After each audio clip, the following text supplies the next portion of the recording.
Let's talk about America's one and only unsolved skyjacking. It's a story about a man who became a folk hero to some, a total ghost to others. The man we know as D.B. Cooper pulled off this incredibly daring crime back in 1971, and then he just vanished. For more than 50 years, his story has been one of the biggest, most baffling mysteries the FBI has ever seen.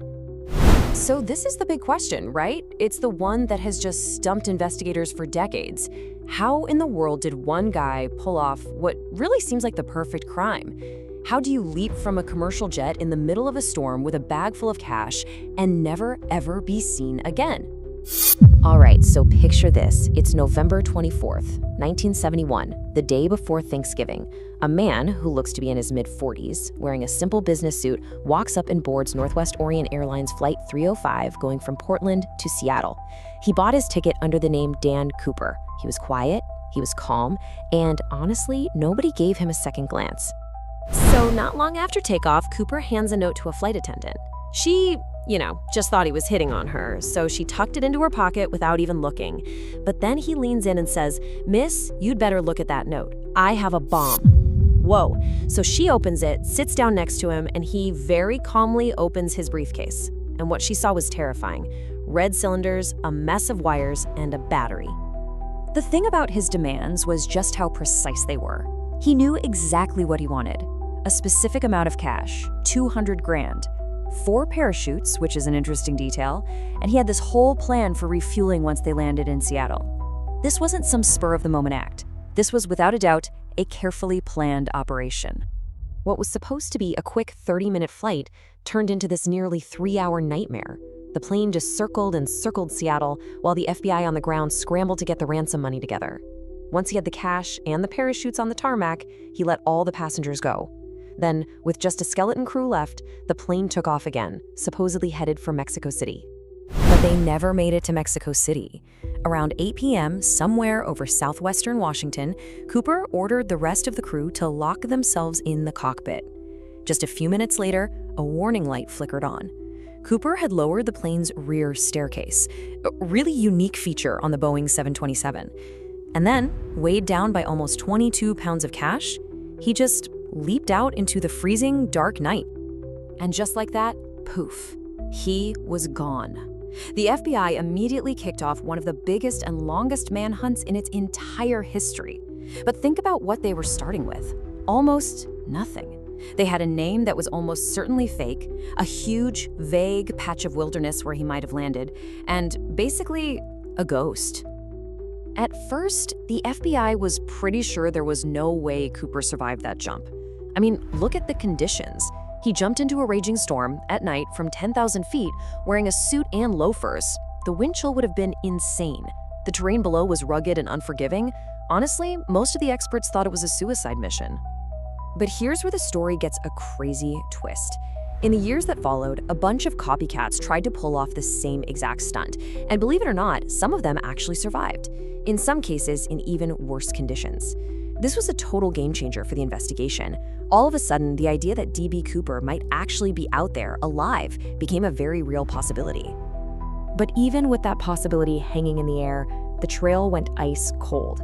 For 8 long years, the massive search turned up absolutely nothing. No body, no parachute, not even one of the 10,000 marked $20 bills from the ransom. It was like the Pacific Northwest just swallowed him whole. And then, in February of 1980, nearly a decade later, the case got its first, and really its only, major break. A discovery was made that completely reignited the investigation, and it all revolved around this one number, $5,800. You can't make this up.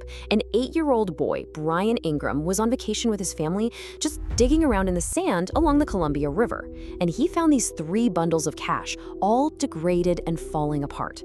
They checked the serial numbers, and it was a perfect match. It was Cooper's money. But this just raised even more questions. How did it get there? And where was the rest of it? Okay, so finding the money got everyone's attention again. But the whole focus of the investigation started to shift. If they couldn't find the man himself, maybe, just maybe, they could figure out who he was, based on the very few clues he'd left behind on that plane. It's kind of funny how one simple mistake can define a legend. The hijacker actually called himself Dan Cooper, but an early reporter misheard it or got it wrong and called him DB Cooper, and that's the name that stuck. It's a perfect example of this idea that the first story you hear, even if it's wrong, becomes the truth. It's almost impossible to correct later on.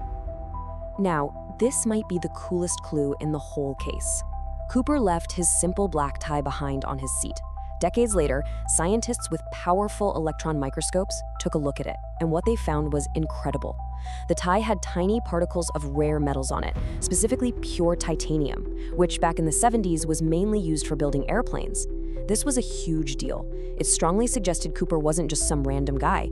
He might have been an engineer or a factory worker, maybe even someone who worked at Boeing itself. So this kind of evidence led the FBI to some really interesting suspects. First up, there was Richard McCoy. He was a Vietnam vet who, get this, pulled off an almost identical hijacking just 5 months later. The similarities were just uncanny. But the case against him kind of fell apart. Not only did the flight attendants say he didn't look like Cooper, but he had a rock-solid alibi. He was home having Thanksgiving dinner with his family in Utah when the hijacking happened.